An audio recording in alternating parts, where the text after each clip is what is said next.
Bonjour, ici Jean-François pour la chaîne Sentier du Bonheur et nous sommes aujourd'hui le 10 août 2021 et je viens d'écouter hier soir une chronique de France Inter sur le réchauffement climatique. Et j'avoue qu'il était 7 heures, j'étais en train de cuisiner pour ne rien vous dire des crêpes à l'indienne, et voilà que tout d'un coup j'entends une émission de France Inter, pour ne pas la nommer non plus, qui nous parle du rapport du GIEC et qui nous explique, je suis en train de régler une ampoule hein, parce que je suis bien éclairé, et qui nous explique tout simplement que le GIEC, alors hier c'était très flou et très confondu, que le GIEC avait publié son rapport, un rapport qu'il nous publie très rarement, et qui expliquait que en fait la situation était dramatique. Alors, quand en sont suivies 2 à 3 minutes vraiment d'informations absolument incroyables, absolument dramatiques, absolument flippantes sur la situation du réchauffement climatique.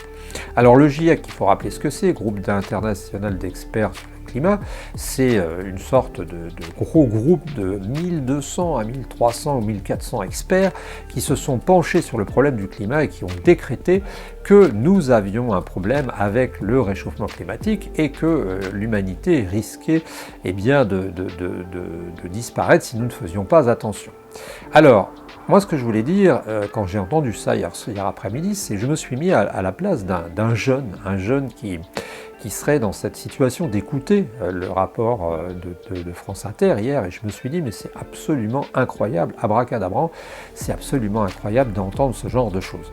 Alors, le GIEC, il faut dire que jusque-là, s'appuyait sur ces 1400 experts. Je ne sais pas si vous imaginez, vous, voulant démontrer une cause, mais moi, si j'avais une cause à démontrer, je prendrais 10, 20 experts, j'essaierais de faire quelque chose. Là, on s'est appuyé sur plus de 1000 experts. Alors c'est quand même quelque chose d'extrêmement important. Et dans ce qu'on entend,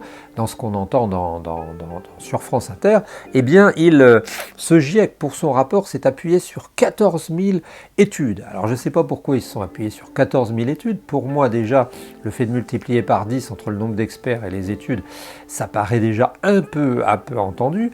Et puis, ils se sont appuyés sur 14 000 études pour dire quoi? Eh bien, que la situation était dramatique. Et là-dessus, d'un point de vue, et sans aucune vergogne, sans aucun problème, France Inter en disant oui, nous avons tous les preuves du réchauffement climatique actuellement avec les inondations, avec les feux de forêt, etc.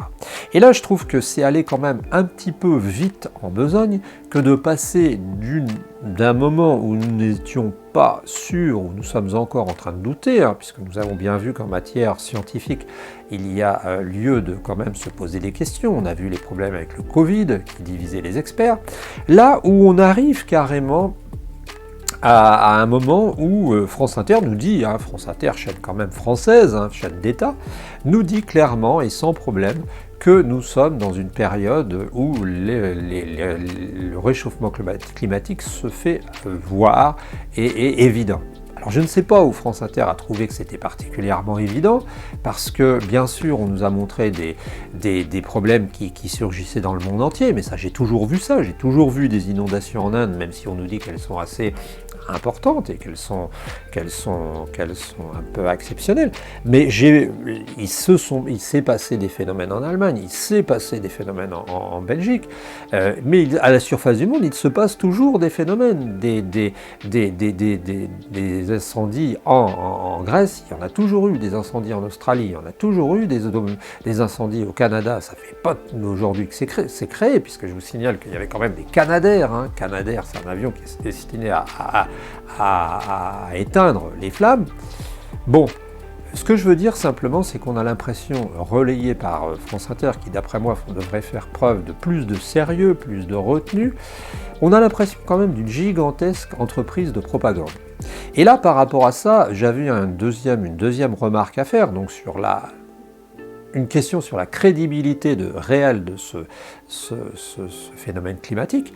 Et la deuxième chose que j'avais à dire, et qui est vraiment très importante, c'est que là-dessus viennent s'embrayer comme par hasard un ensemble de comportements qu'on demande aux personnes, aux personnes vulgaires comme vous et moi, hein, et on a une forme de responsabilité, de culpabilisation qui s'exerce.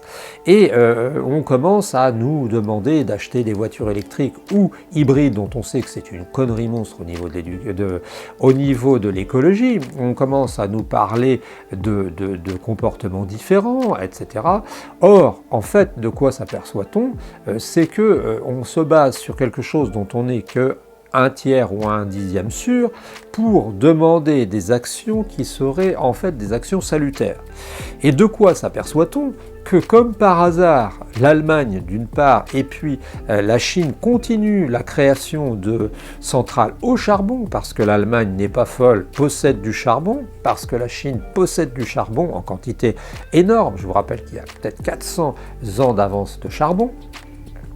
Et en fait, on se retrouve dans une situation où, eh bien, nous risquons d'être les dindons de la farce. Sachant que, même si nous faisions si nous nous mettions dans une configuration qui soit la plus vertueuse possible, eh bien nous nous retrouvons de toute évidence avec les Chinois et les Allemands qui continueront de polluer.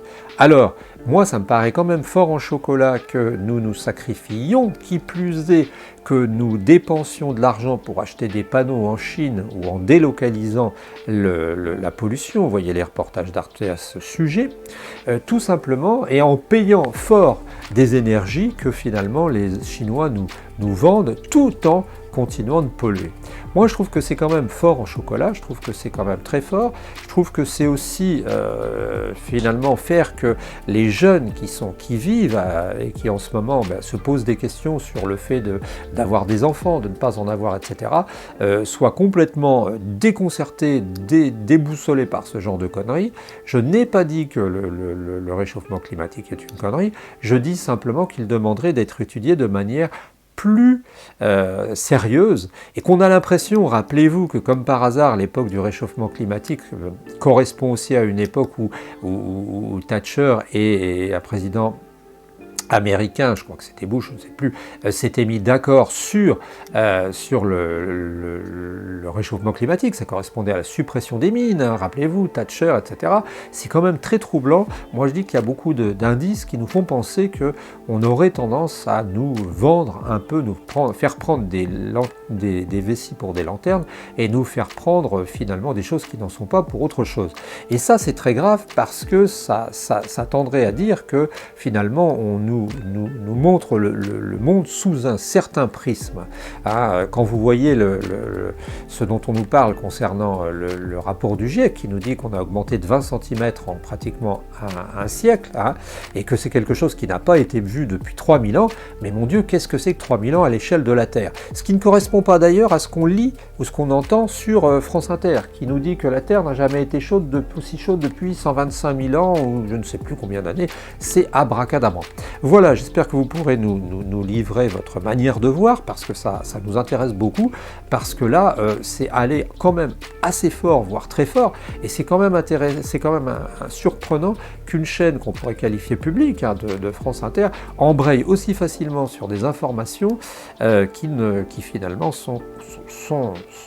seraient à prendre déjà avec des pincettes. Alors, si vous voulez vous amuser aussi, allez voir allez voir les sujets sur Yves Cochet, hein, sur YouTube, vous tapez Yves Cochet, et bien Yves Cochet, lui, allant encore plus fort dans la recette, a assuré que d'ici 15 à 20 ans, la moitié de l'humanité périrait. Et bien moi je vous l'annonce, pourquoi pas, puisqu'on est à l'époque des surenchères, 90% de l'humanité va mourir d'ici 15 à 20 ans, comme ça nous sommes sûrs, et puis nous n'avons pas à nous inquiéter, puisque si nous faisons preuve, si nous avons fait une erreur, comme nous étions finalement alarmistes et alarmants, eh bien si ça ne se passe pas comme ça, les gens seront tellement heureux qu'ils l'oublieront, ce qui n'est pas vrai dans le cas contraire. Je vous souhaite une bonne journée et n'hésitez surtout pas à commenter, à aimer la vidéo, à vous abonner, on se retrouve très bientôt.